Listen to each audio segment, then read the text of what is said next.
Welcome dear rockets, कैसे हैं आप सभी। आज हम देखने वाले हैं पेशेंट जीरो। तो आज मैंने वैसे कोई इंट्रो नहीं रखा है, तो कहानी की शुरुआत करते हैं डायरेक्ट। शुरुआत में बताया जाता है कि धरती पर रेबीज वायरस का एक वेरिएंट वायरस फैल चुका है, जिससे लगभग 7 करोड़ लोगों की मौत हो चुकी है। और उसी वजह से लोगों ने पहले की तरह रहना छोड़ दिया है, मतलब वो अलग तरीके से रह रहे हैं। लोग अब बंकर्स में रहते हैं, जहां पर अंडरग्राउंड बंकर के अंदर उनके लिए सारी चीजें अवेलेबल हो जाती हैं। तो अब डॉक्टर्स को दिखाते हैं जो इस वायरस की वैक्सीन बनाने की कोशिश कर रहे हैं, जिसके लिए उन्हें पेशेंट जीरो नाम का एक पेशेंट चाहिए, जिसको लेकर ऐसा माना जाता है कि अगर वो उनको मिल जाए तो उसकी मदद से वो वायरस की वैक्सीन बना पाएंगे। सो इस वायरस के बारे में और जानते हुए उनको ये पता चल जाता है कि ये वायरस 90 सेकंड्स के अंदर ही किसी को भी इन्फेक्ट कर सकता है और अगले पल वो किसी जानवर में बदल जाएगा। हालांकि दोस्तों, बाकी ज़ॉम्बी मूवी की तरह यहाँ पर ज़ॉम्बी का कॉन्सेप्ट वैसा नहीं है जैसा हम ज्यादातर मूवी में देखते हुए आए हैं। ये ज़ॉम्बीज वैसे बेवकूफ ज़ॉम्बीज नहीं है जो किसी पर भी हमला करके उनको इन्फेक्ट कर देते हैं, बल्कि इनके पास अपनी बुद्धि है, सोचने की क्षमता है और इनसे बात भी की जा सकती है। तो आगे हम मॉर्गन नाम के एक आदमी को देखते हैं जो ऐसे ही अंडरग्राउंड बंकर में रहता है और वो वैक्सीन टीम का हिस्सा भी है। ये वैक्सीन टीम मिलिट्री और डॉक्टर्स की टीम है, जिसमें मिलिट्री का काम तो यह है कि ज़ॉम्बीज बने हुए इंसानों को पकड़ कर लेकर आना, और डॉक्टर्स का काम है उन पर टेस्ट करके वैक्सीन बनाने की कोशिश करना। अब हालांकि मॉर्गन तो कोई डॉक्टर या मिलिट्री वाला है नहीं, तो वो इस टीम में क्या कर रहा है इसका जवाब आपको जल्द मिल जाएगा। मॉर्गन अब एक्सपेरिमेंट रूम की तरफ जा रहा होता है। इस दौरान हम देखते हैं कि बंकर के अंदर ही पूरा मार्केट है और लोग वहां से अपनी जरूरत की सारी चीजें खरीद रहे होते हैं। उसके बाद वो एक्सपेरिमेंट रूम पर पहुंचता है। वहां वो डॉक्टर रोज और डॉक्टर स्कूट के साथ काम कर रहा होता है। साथ में वहां पर निगरानी के लिए कर्नल भी होते हैं, जिनका नाम नॉक्स है दोस्तों। इसी बीच वहां पर एक ज़ॉम्बी को भी लाया जाता है, जो लगभग 5 महीने पहले इन्फेक्ट हुआ था। फिर उस ज़ॉम्बी को ना ये लोग एक ट्रांसपेरेंट चैम्बर के अंदर वहां पर डाल देते हैं, उसको बंद कर देते हैं। फिर मॉर्गन चैम्बर के अंदर जाकर उस ज़ॉम्बी से बात करने लगता है। एंड ये काफी शॉकिंग है वैसे कि मॉर्गन ज़ॉम्बी से कैसे बात कर रहा है। रुकिए जरा, क्योंकि इस बारे में मॉर्गन खुद ज़ॉम्बी को बता देता है कि मैं और मेरी वाइफ दोनों लगभग 1 साल पहले इस वायरस से इन्फेक्ट हुए थे। जहां मेरी वाइफ तो वायरस की वजह से ज़ॉम्बी में बदल गई, वहीं मेरी बॉडी ने किसी तरह इस वायरस को झेल लिया और मुझे ऐसी पावर दे दी जिससे मैं ज़ॉम्बी से बात कर सकता हूँ। मॉर्गन फिर उस ज़ॉम्बी से उसका नाम पूछता है, जिसमें वो बताता है कि मेरा नाम मेंस्टो है और मैं मिनेसोटा में हैलोवीन के वक्त पर इन्फेक्ट हुआ था, यानी कि अक्टूबर के महीने में।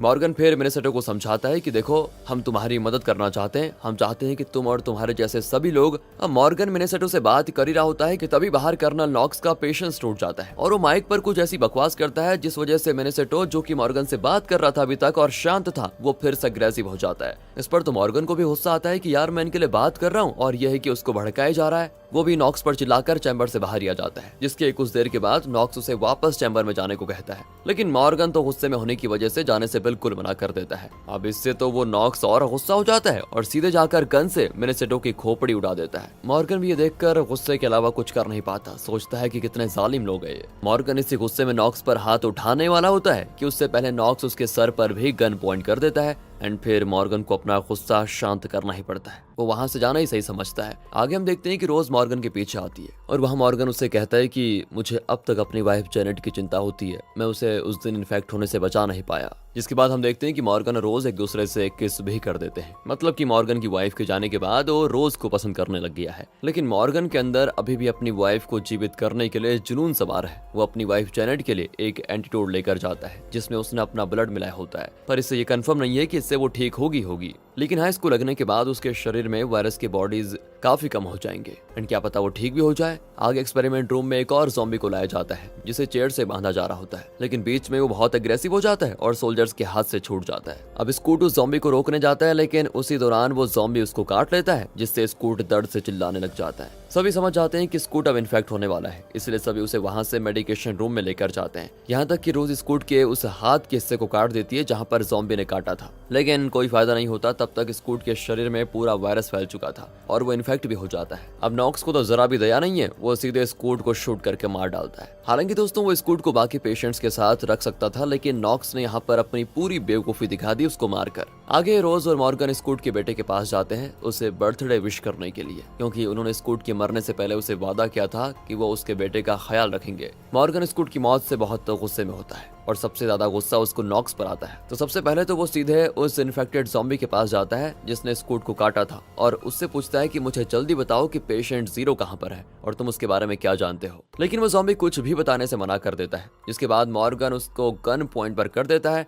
और इससे पहले कि मॉर्गन उसे शूट करके मार डालता, मॉर्गन को वापस बुला लिया जाता है, जहां उसको पता चलता है कि मिनेसोटा जो पहले वाला ज़ॉम्बी था और इस ज़ॉम्बी में जिसे अभी इन्होंने पकड़ा है, इन दोनों में एक सिमिलरिटी है कि दोनों मिनेसोटा से इन्फेक्ट हुए थे। यानी कि हो सकता है कि वहीं पर पेशेंट 0 भी हो, दोनों लगभग एक ही समय के दौरान इन्फेक्ट हुए थे। आगे यहाँ से निकलने के बाद मॉर्गन जेनेट के पास जाकर उसे एक और एंटीडोट देता है, जहाँ इस बार जेनेट उसे कहती है कि मैं यहाँ प्लीज कैद में नहीं रह सकती, मुझे बाहर दुनिया में भेज दो जहाँ सभी इन्फेक्ट लोग रह रहे हैं, मैं भी उनकी तरह ही रहूंगी। मॉर्गन उसे कहता है कि तुम सब्र करो, जल्दी वैक्सीन बन जाएगी और तुम ठीक भी हो जाओगी। अब मॉर्गन रोज के पास जाता है जो उसके ब्लड के सैंपल को निकालती है ताकि वो उसको एग्जामिन कर पाए और देख पाए कि उसमें और क्या क्या चीजें हैं। जिस दौरान वो बताती है कि तुम्हारे अंदर वायरस के बॉडीज कम हो रहे हैं और तुम्हारे ब्लड की वजह से जेनेट भी काफी इंप्रूवमेंट में है। कुछ देर के बाद रोज वहां से चली जाती है और तब वो मॉर्गन से कहती है कि मैं तुमसे प्यार करती हूँ। आगे हम देखते हैं कि कर्नल नॉक्स सभी मरे हुए सोल्जर्स की डेड बॉडी को इकट्ठा कर रहा होता है। तभी उनमें से एक मरा हुआ सोल्जर अपनी आंखें खोलता है और दूसरे सोल्जर को काट लेता है। तब उनको पता चलता है कि यह सोल्जर असल में ज़ॉम्बी में बदल चुका है, लेकिन वो सोल्जर काफी हद तक ना इंटेलिजेंट ज़ॉम्बी होता है, जिससे वो समझ पाते हैं कि शायद या तो यही ज़ॉम्बी पेशेंट 0 है या फिर वो पेशेंट 0 के बहुत ही क्लोज है। हालांकि वहाँ पर नॉक्स की उस ज़ॉम्बी से बहुत झपड़ भी होती है और मॉर्गन भी इसी बीच वहाँ पर आ जाता है, जो उस ज़ॉम्बी को पीछे से पकड़ लेता है। अब हम जानते हैं कि नॉक्स तो गुस्से वाला है, वो ज़ॉम्बी को नॉकआउट करने वाला होता है, पर ये बात शायद ज़ॉम्बी समझ गया था एंड इससे पहले वो बोल देता है कि भैया मैं पूरी तरह से कोऑपरेट करने वाला हूँ, मुझे मॉर्गन से बात करने दो प्लीज। इसके बाद उस ज़ॉम्बी को चैम्बर में लेकर लाया जाता है और चेयर से बांध भी दिया जाता है। फिर वहाँ पर म्यूजिक चला जाता है, जिससे ज़ॉम्बीज को अक्सर प्रॉब्लम होती है, लेकिन म्यूजिक का तो इस ज़ॉम्बी पर उल्टा ही असर होता है। वो उल्टा वहाँ बैठकर चिल करने लगता है, इतना ज्यादा चिल हो जाता है कि वो बड़े स्टाइल में वहाँ चेयर पर बैठे बैठे आराम से सिगरेट भी फूकता है। अब ज़ॉम्बी मॉर्गन से बात करना शुरू करता है, पर सरप्राइजिंगली सभी ज़ॉम्बी की बातें समझ पा रहे होते हैं, जो कि ये दिखाता है कि ये ज़ॉम्बी कितना ज्यादा इंटेलिजेंट है और इसने ये भी सीख लिया है कि इंसानों से कैसे नॉर्मली बात करनी है। एंड अगर ये दूसरे एंगल से देखा जाए तो बहुत डरावनी बात भी है, क्योंकि ज़ॉम्बी इंसानों जितने समझदार हो रहे हैं। अब वो ज़ॉम्बी कुछ ऐसी बातें बताता है जिसको सुनकर सभी बहुत ज्यादा डरने लग जाते हैं। वो बताता है मैं इस बंकर में इसीलिए आया हूँ ताकि मेरे साथियों को इस बंकर की लोकेशन का पता चल पाए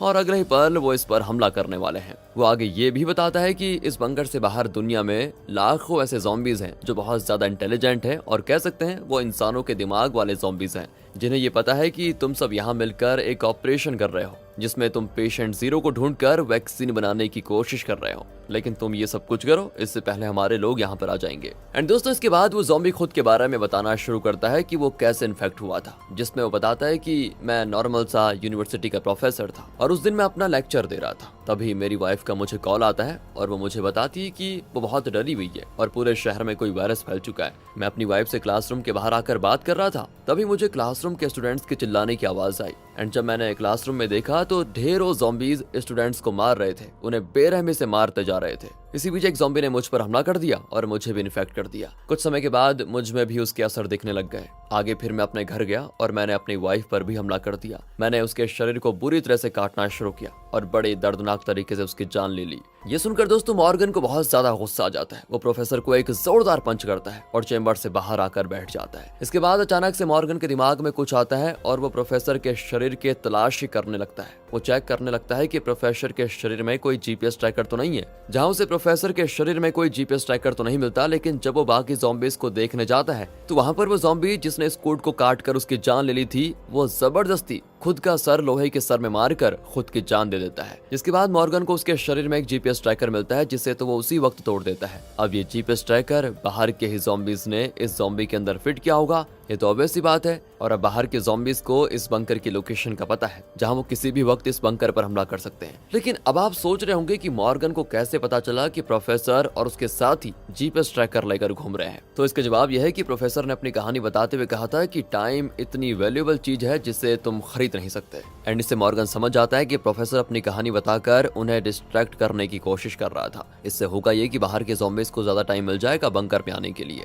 और ज़ॉम्बीज बंकर तक आएंगे कैसे? ऑब्वियसली किसी जीपीएस ट्रैकर की मदद से, क्योंकि स्मार्टफोन यूज करते तो पकड़े जाते हैं। स्मार्ट ज़ॉम्बी है ना। खैर मॉर्गन का ये डर सच भी हो जाता है, जहां कुछ ही पलों में बंकर पर ज़ॉम्बीज के एक के बड़े एक झुंड का हमला होता है और सेल में बंद किए हुए ज़ॉम्बीज को भी बाहर वाले ज़ॉम्बीज आराम से छुड़ा लेते हैं। जिसके बाद ये सभी ज़ॉम्बीज बंकर में रह रहे सभी इंसानों पर हमला कर देते हैं और सोल्जर्स इनको रोकने की पूरी कोशिश में लगे होते हैं। लेकिन ज़ॉम्बीज की संख्या इतनी ज्यादा होती है कि इनको रोक पाना बहुत मुश्किल था। यहाँ तक कि एक एक करके सभी सोल्जर्स भी मारे जा रहे होते हैं। तभी ये ज़ॉम्बी कर्नल के रूम तक पहुंच जाते हैं, जहां से कर्नल नॉक्स और रोज को भागना ही पड़ता है। एंड उसी दौरान हम नॉक्स की एक और ग्रीवी हरकत को देख पाते हैं। जहां नॉक्स और रोज लिफ्ट तक पहुंच गए होते हैं तो एक और दूसरा कर्नल भागकर लिफ्ट में आ रहा होता है, जहां उसके पीछे काफी ज़ॉम्बीज भाग रहे होते हैं। तो यहाँ पर नॉक्स ये करता है कि जानबूझकर उस कर्नल के पैर में गोली मार देता है, जिससे सभी ज़ॉम्बीज उस पर हमला कर दें और रोज और वो बचकर यहाँ से निकल जाएं। अब आप सोच रहे होंगे कि ये बंदा रोज के लिए इतना क्यों कर रहा है, तो ये बहुत ही बड़ा सनकी और सेल्फिश है। इसका जवाब ये होता है कि नॉक्स स्टार्टिंग से ही रोज से प्यार करता है, लेकिन बेचारे में बताने की हिम्मत नहीं हुई। आगे नॉक्स को अपनी इस हरकत का कर्मा हिट होता है, जहां रोज कहती है कि मुझे लैब ले जाकर मेरे एक्सपेरिमेंट सैंपल लेने हैं, पर नॉक्स तो लिफ्ट रोकने से मना कर देता है, जिसके बाद रोज नॉक्स से गन ही छीन लेती है। वो लिफ्ट रोकने की कोशिश करती है, लेकिन नॉक्स उसको रोकता है और इसी बीच इनकी झपड़ में नॉक्स पर गोली चल जाती है। उसका दी एंड। अब इस दौरान हम मॉर्गन को देखते हैं, जो जेनेट के पास जाकर उसे अपने साथ चलने को कहता है। हालांकि जेनेट भी इन्फेक्टेड होती है, लेकिन उस एंटीडोट को ले जाने की वजह से जेनेट अब तक काफी शांत थी और वो मॉर्गन पर हमला नहीं करती। आगे रोज मॉर्गन और जेनेट को एक साथ देखती है, जहां वो जेनेट को शूट करने वाली होती है, लेकिन मॉर्गन उसको रोक लेता है और कहता है जेनेट अभी तक काफी सही है और वो हमें नहीं काटेगी। तीनों यहाँ से बंकर से बाहर भागने का रास्ता ढूंढ निकालते हैं, जहां पर वो देखते हैं कि प्रोफेसर उसी रास्ते पर खड़ा है और यहाँ पर कहानी का असली पत्ता खुलता है। उन्हें यहाँ पर पता चलता है कि प्रोफेसर मॉर्गन के लिए यहाँ पर आया हुआ है, क्योंकि मॉर्गन ही अकेला ऐसा ज़ॉम्बी है जिसे काटने पर भी वो इन्फेक्ट नहीं हुआ है और बाकी नॉर्मल इंसानों की तरह रहने लगा।